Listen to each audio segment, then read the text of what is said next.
उलमाए देवबंद, तुलबाए देवबंद बल्कि सारे इलाके के लोग आया है। मैं इसके मशकूर हूँ। उन्होंने बहुत अच्छा इस्तकबाल किया और उन्होंने ज़्यादा मेहमान नवाजी किया। जाहिर है कि उलमा और तुलबा के दरमियान वाबस्तगी बहुत तारीखी है, इसलिए मैं आप हज़रात और देवबंद का काबिरीन और इलाके के जो उलमा है, तुलबा है और आवाम है, सबका मशकूर हूँ। वज़ीर ख़ारजा सर, आप कैसे देखते हैं ये रिलेशन, कैसे लेके जाना चाहेंगे आप साहब? मुत्तकी साहब आगे कैसे लेके जाना चाहेंगे भारत और अफगानिस्तान के रिश्ते? मेरे ख्याल में आइंदा में बहुत रोशन नजर आ रहा है मुझको। बहुत पुराना है, हमारा पुराना रिश्ता है। 1915 के अंदर भारत और अफगानिस्तान के रिश्तों में एक नया अध्याय खुलने जा रहा है।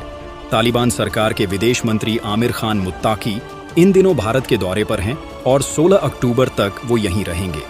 लेकिन सबसे ज्यादा चर्चा उनकी 11 अक्टूबर को होने वाली देवबंद यात्रा की है। यानी कि आज उत्तर प्रदेश के सहारनपुर जिले में स्थित दारुल उलूम देवबंद इस्लामी शिक्षा का सबसे प्रतिष्ठित केंद्र माना जाता है। अब जब तालिबान के किसी वरिष्ठ नेता की भारत में यह पहली आधिकारिक यात्रा है, तो इसे केवल धार्मिक मुलाकात नहीं बल्कि एक राजनीतिक संकेत के रूप में भी देखा जा रहा है। स्थानीय प्रशासन और खुफिया एजेंसियां पहले से ही अलर्ट पर हैं, क्योंकि ये यात्रा सिर्फ भारत ही नहीं बल्कि पूरे इस्लामिक जगत में चर्चा का विषय बन चुकी है। मुत्तकी ने खुद कहा कि देवबंद और अफगान उलमा के बीच बहुत पुराने और गहरे संबंध हैं। उनका कहना था कि देवबंद इस्लामी उलूम का बहुत बड़ा मरकज है।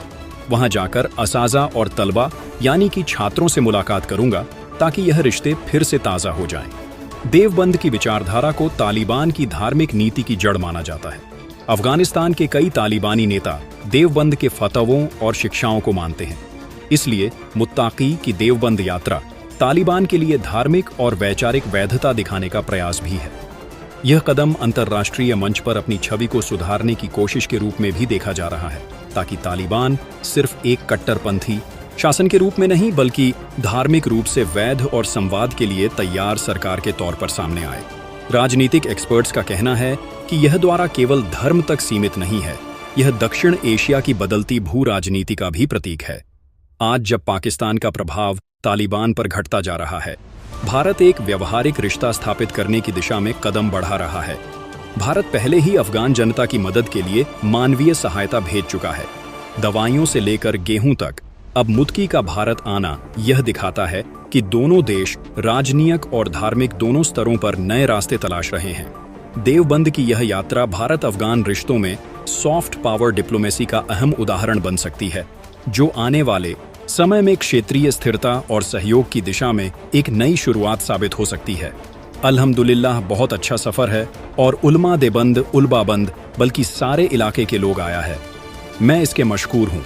उन्होंने बहुत अच्छा इस्तकबाल किया और उन्होंने ज्यादा मेहमान नवाजी किया। जाहिर है कि उलमा और तलबा के दरमियान वाबस्तगी बहुत तारीख है, इसलिए मैं आप हजरात और देवबंद काबरीन और इलाके के जो उलमा है, तलबा है और आवाम है, सबका मशकूर हूँ। वज़ीर ख़ारजा सर, आप कैसे देखते हैं ये रिलेशन, कैसे लेके जाना चाहेंगे आप साहब? मुकी साहब आगे कैसे लेके जाना चाहेंगे? भारत और अफगानिस्तान के रिश्ते को मेरे ख्याल में आइंदा में बहुत रोशन नजर आ रहा है।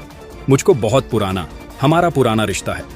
1915 के अंदर हजरत शेख हिंद रहमतुल्लाह अल ने जो दारूम के सदर थे, उन्होंने जलावतन हुकूमत कायम करने के लिए 1915 यानी आज से 110 साल पहले अपने शागिर्द को, जो दारूम के फाजिल थे, अफगानिस्तान भेजा था।